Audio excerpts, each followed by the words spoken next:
In the ancient land of Macedonia, where rugged mountains kissed the northern skies of Greece, a child was born who would change the world. His name would echo through centuries, Alexander. But at the moment of his birth, in 356 BCE, no one could have truly grasped the destiny that awaited him. Legend has it that on the night Alexander was born, the great temple of Artemis burned to the ground. Some saw this as an omen, a sign that a force had entered the world that would eclipse the light of others. Alexander's father was Philip II of Macedon, a warrior king and a brilliant strategist who had transformed Macedonia from a fragile kingdom into a powerful military force. His mother was Olympias, a woman of fierce spirit and deep religious devotion. She was said to have descended from the heroic bloodlines of Epirus and was rumored to participate in mystical rites, whispering prophecies about her son's divine purpose. From the beginning,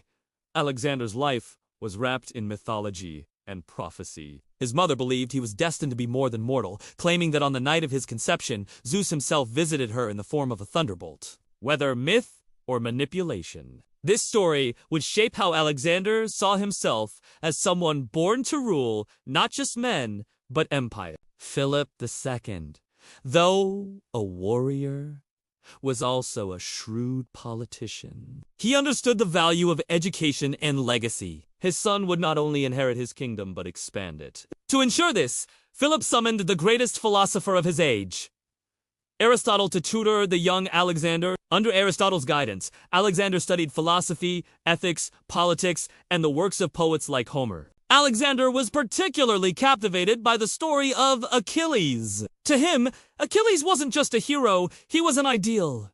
Alexander slept with a copy of the Iliad beneath his pillow. He believed he, too, was destined for greatness, to carve his name into the fabric of history as Achilles had done in legend. But Alexander's childhood wasn't all poetry and philosophy. Philip trained him as a warrior from an early age. Macedonian culture valued strength, discipline, and courage. He learned to ride horses, wield the spear, and command men. His father famously challenged him with the untamable horse, Bucephalus. The story of Bucephalus would become one of the first signs of Alexander's extraordinary nature. The horse had thrown every rider who dared mount him. But young Alexander noticed something others hadn't. The horse was afraid of its own shadow. Calmly, he turned Bucephalus toward the sun, away from the shadow, and mounted him with ease. The crowd gasped as he rode the great stallion like they were one. Philip, watching from a distance, is said to have uttered words that would echo through history. "My son, seek a kingdom equal to yourself. Macedonia is too small for you." This was not just pride, it was prophecy. Under Aristotle's mentorship, Alexander developed a sharp intellect. He debated, questioned, and absorbed knowledge with the hunger of someone who believed he was born to lead. He learned of distant lands, Persia, Egypt, India. These were not just places to him, they were future conquests waiting to happen. Olympias fueled his belief in divine destiny. She whispered stories of his godly blood, of Zeus's favor, of how heroes were not born ordinary. Alexander grew up torn between two powerful forces, his father's pragmatic militarism and his mother's divine mythology. The blend of both made him unstoppable. The palace of Pella was alive with intrigue, politics, and ambition. Philip's court was not a quiet place. It was a place of power struggles, noble feuds, and shifting alliances. Alexander grew up observing these games, learning how power was wielded, not just with swords, but with words and cunning. Philip, expanding his kingdom through brilliant military reforms, forged the Macedonian phalanx, a tight, disciplined formation of soldiers armed with long spears. This innovation made Macedonia a military powerhouse, and Alexander watched closely, absorbing every tactical detail. Despite being his father's heir, Alexander often found himself at odds with Philip. His pride, his belief in his divine destiny, and his closeness to Olympias created tension. Philip had many wives and many heirs, but Alexander's lineage and charisma made him stand apart. As Alexander grew older, he began to display remarkable leadership qualities. He could inspire loyalty from soldiers and companions alike. Even as a teenager, men followed his voice. Philip saw in him both promise and danger. He was proud of his son's brilliance, but feared the ambition that burned behind his eyes. Macedonia was too small a stage for Alexander. It was only a matter of time before he would outgrow the shadow of his father. Aristotle's teachings had also planted in Alexander a deep appreciation for culture, science, and exploration. Unlike many conquerors, Alexander saw conquest not just as war, but as a way to spread and absorb knowledge. In the corridors of the palace, whispers about Alexander's destiny grew louder. Some saw him as the next Achilles. Others feared he might become a tyrant. But no one doubted that his life would shape the fate of nations. Meanwhile, Philip continued to expand his army, securing alliances and preparing for an even greater ambition, the invasion of the mighty Persian Empire. Alexander watched this with a burning hunger, imagining the day it would be him leading those legions across the world.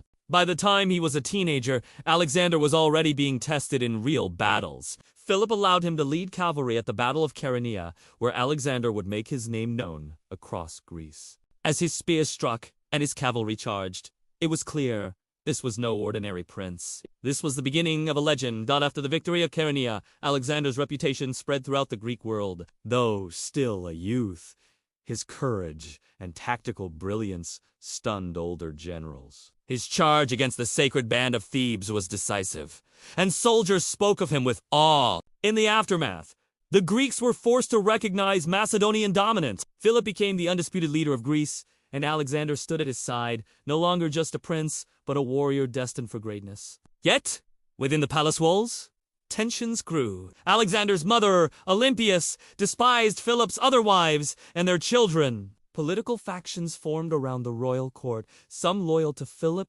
others to Alexander. The more Alexander achieved, the more suspicion grew between father and son. Philip was proud but wary, sensing that his heir was not content to simply wait for his turn. Alexander, meanwhile, burned with ambition, believing destiny belonged to him, not to anyone else. Aristotle's lessons continued, but they were no longer about philosophy alone. He taught Alexander how to govern, how to understand people, and how to see through deception. Knowledge became a weapon just as sharp as the spear in Alexander's hand. Alexander formed close bonds with a small group of companions, young nobles, who would later follow him into every corner of the known world. Among them was Hephaestion, his most trusted friend and confidant, who would remain by his side through conquest and bloodshed. Nights in Pella were filled with discussions of God's glory and power. Alexander and his companions dreamed of lands far beyond the horizon of Asia, Persia, Egypt. They did not speak like children. They spoke like men who believed the world would be theirs. Philip's campaigns against rival Greek city-states continued, and Alexander often accompanied him. Each campaign was another lesson, not in theory, but in the brutal reality of war. He learned how armies moved, how morale could shift, and how the smallest decision could win or lose a kingdom. As Philip prepared to unite all of Greece under Macedonian leadership for an invasion of Persia, Alexander understood something clearly. He was not born to simply inherit power. He was born to seize it.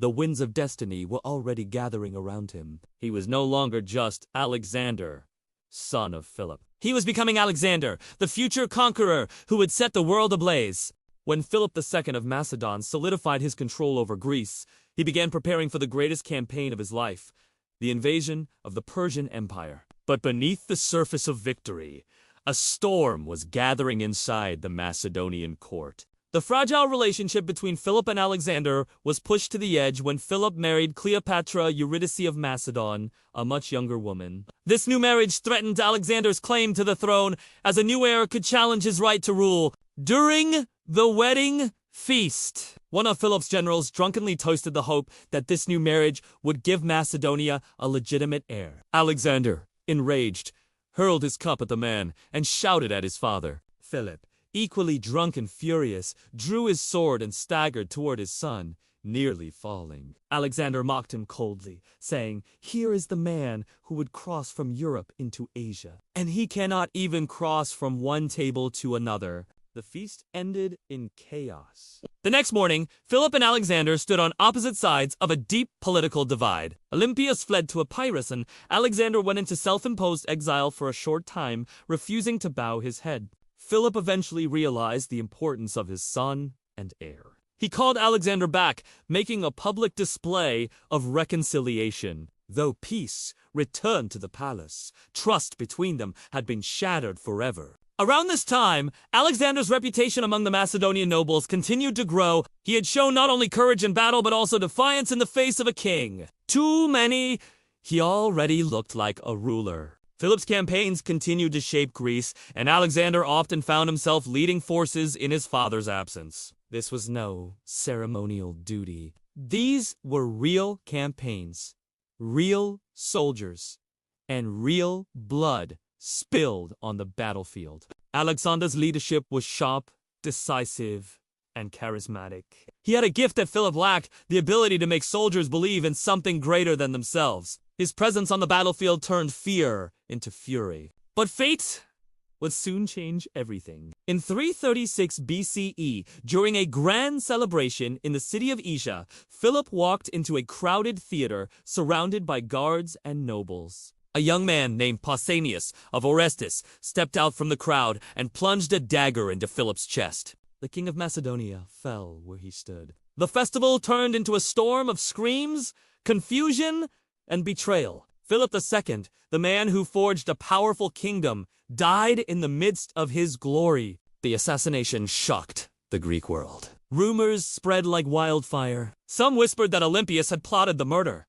Others said Alexander himself knew more than he revealed. No proof was ever found, but suspicion lingered in every corner. Alexander wasted no time. At just 20 years old, he stepped forward and claimed the throne of Macedonia. His father's blood had not yet cooled when Alexander began consolidating power. In a world where kings fell, his Iliad, Alexander knew that hesitation could mean death.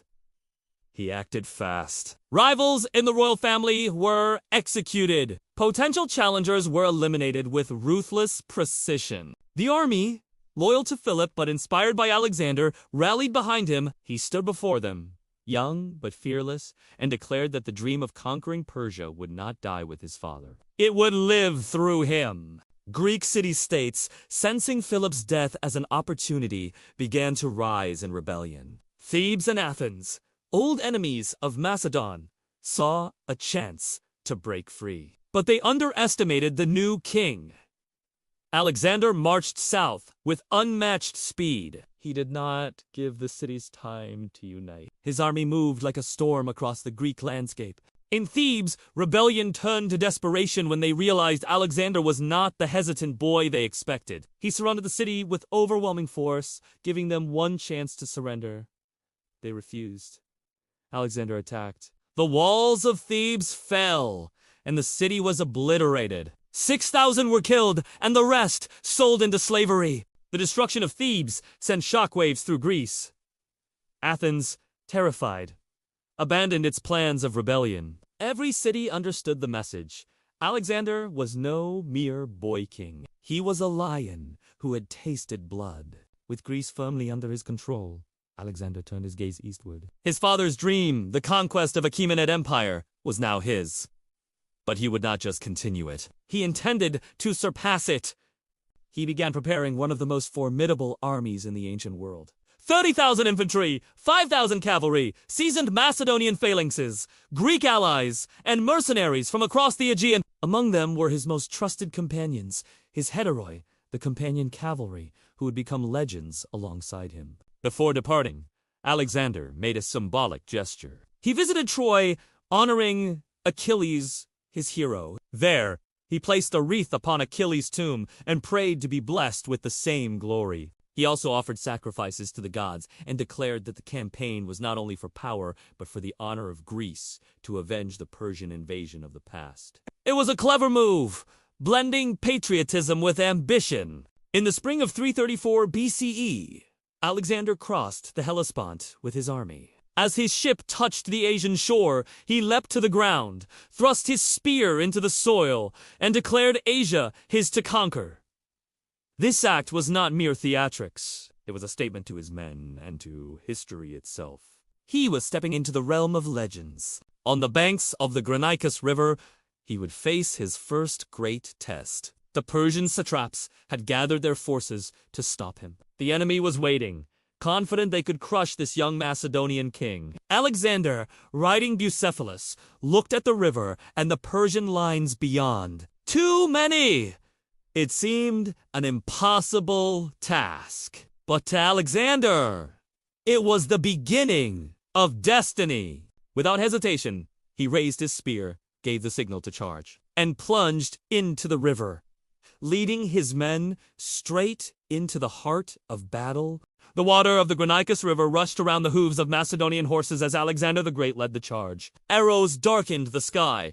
Persian cavalry roared from the opposite bank, but Alexander did not slow. He crossed, with fire in his eyes, spear held high, daring death itself to touch him. The Persians expected a hesitant enemy. Instead, they faced a storm. Macedonian phalanxes followed their king into the water, shields locked, sarissas leveled. The battle began in chaos, hooves thrashing, blades clashing, men screaming. Persian commanders aimed to kill Alexander early, hoping to shatter Macedonian morale. But the young king fought at the very front, cutting down nobles with precision. A Persian noble slashed at his helmet, breaking the plume, nearly ending his life. Before the blade could fall again, Cletus the Black struck the attacker down, saving Alexander. With renewed fury, Alexander drove forward, breaking through the Persian line like a thunderbolt. The Persian army, shocked by the ferocity of the assault, began to crumble. Their commanders fell one after another. Macedonian cavalry flanked them from both sides, turning the river crossing into a massacre. When the battle ended, the Persian satraps were dead or fleeing, and Asia Minor lay open to the Macedonian army. Alexander had won his first great victory, a victory that would echo across empires. Instead of crushing the cities that surrendered, Alexander offered clemency. He allowed satraps who swore loyalty to keep their positions. This clever blend of mercy and power drew more cities to his side without bloodshed. As his army advanced deeper into Asia Minor, many Greek cities welcomed him as a liberator. To them, Alexander was not a conqueror but the avenger of old wrongs, the man who had come to free them from Persian rule. His next great challenge awaited him at Halicarnassus, where a Persian garrison fortified behind massive walls. The siege was long and brutal. The Persians used catapults and fire to resist, but Alexander's engineers answered with towers and rams. When the walls finally cracked, Alexander's men poured through. The city burned, but the Persian command fled. Alexander had proven that even the strongest Persian defenses could not stop him. From city to city, Alexander moved swiftly, leaving behind garrisons to secure his lines. His army remained disciplined, well-fed, and eager. Their faith in their young king grew with every victory. But far to the east, Darius III, king of kings of Persia, was preparing a massive army. He would not let a boy from Macedonia humiliate his empire. As Alexander approached Gordian, he encountered a famous puzzle, the Gordian knot. Legend said whoever could untie the knot would rule Asia. Alexander approached, studied it for a moment, then drew his sword and sliced it in half. Whether a clever trick or a bold symbol, this act sent a message. He was not here to play by others' rules. He was here to shape destiny itself. In 333 BCE, Darius gathered an army said to number in the hundreds of thousands near Issus. The Persian king expected an easy victory over a much smaller Macedonian force. Alexander, however, positioned his forces perfectly in the narrow terrain between the mountains and the sea, denying the Persians the advantage of their numbers. As dawn broke, Persian archers rained arrows on the Macedonian line. Darius stood atop his chariot in the center, confident. But Alexander rode to the right wing, where he planned to strike the heart of the enemy. The companion cavalry followed their king in a furious charge. Arrows hissed past them. Persian chariots lunged forward, but the Macedonians sliced through. Alexander aimed straight for Darius himself. The two armies clashed in a storm of steel, dust, and blood. For the first time, the Persian king saw the fury of the Macedonian king up close. As Alexander and his cavalry punched through the Persian center, Darius panicked. He turned his chariot and fled. The Persian army, seeing their king run, broke in terror. The battlefield became a rout. Tens of thousands of Persians fell. Darius's family, including his mother, wife, and children, were captured. Alexander treated them with respect, which shocked even his own officers. This victory at Issus was not just a military triumph. It was a psychological earthquake. The King of Kings had fled from a much smaller army. Persia was no longer untouchable. With Asia Minor under his control, Alexander turned south toward Phoenicia, determined to cut off the Persian fleet by capturing their ports. City after city opened its gates except Tyre. Tyre, a wealthy island city with massive walls, refused to surrender. Alexander's response was legendary. He ordered a causeway built from the mainland to the island. His men labored for months under enemy fire, slowly closing the gap. When the causeway was finished, Macedonian siege engines pounded the walls. After a long and brutal siege, the city fell. It was one of Alexander's most difficult victories, but also one of his most brilliant. As Tyre burned, other cities realized resistance was useless. They opened their gates and swore loyalty. Alexander moved on toward Egypt, where the Persian governors offered little resistance. In Egypt, Alexander was hailed as a liberator. He entered Memphis in triumph, crowned as pharaoh, and was declared the son of Armon by the oracle at Siwa Oasis. This divine recognition elevated his image beyond that of a mortal king. To his men, and to many across the ancient world, he now stood between man and God. But Alexander's eyes were still fixed on his ultimate enemy, Darius III. The Persian king was gathering an even larger army in Mesopotamia. A final confrontation was inevitable. As the Macedonian army marched eastward, the men knew what awaited them was no ordinary battle. It would be a clash that would decide the fate of empires. The hot wind swept across the camp as Alexander looked eastward, his mind burning with visions of lands beyond the known world. After defeating the mighty Persian Empire, his ambition was no longer contained by maps. His next target was India, a land whispered about in Macedonian courts like a fable. He wanted to reach the edge of the world, to stand where no conqueror had ever stood. In 327 BCE, Alexander and his army crossed the formidable Hindu Kush mountains. The terrain was brutal, but their spirit was unbroken, hardened by years of war. Along the way, they subdued rebellious tribes in the Swat Valley through swift and decisive strikes. These early victories sent a message ahead of him. The invincible king was coming. But India was unlike any land they had conquered before. Humid, dense with jungles, and alive with unfamiliar creatures. The soldiers felt as if they had entered a living myth. In the Punjab region, Alexander met his most famous adversary Paras, a king towering in both stature and pride. Paras commanded war elephants, a terrifying sight for men who had never faced such beasts. The Battle of the Hydaspes River would become one of the most legendary encounters in ancient warfare. As rain poured from the sky, Alexander launched a surprise river crossing under the cover of darkness. His cavalry swept around Paras's flank, while infantry held the center. The elephants rampaged through the Macedonian lines, crushing men and horses alike. Yet Alexander adapted with relentless precision, striking at weak points in Paras's formation. The battle was long, bloody, and thunderous, but Alexander emerged victorious. Porus was captured, but Alexander admired his courage. When asked how he wished to be treated, Porus famously replied, "Like a king."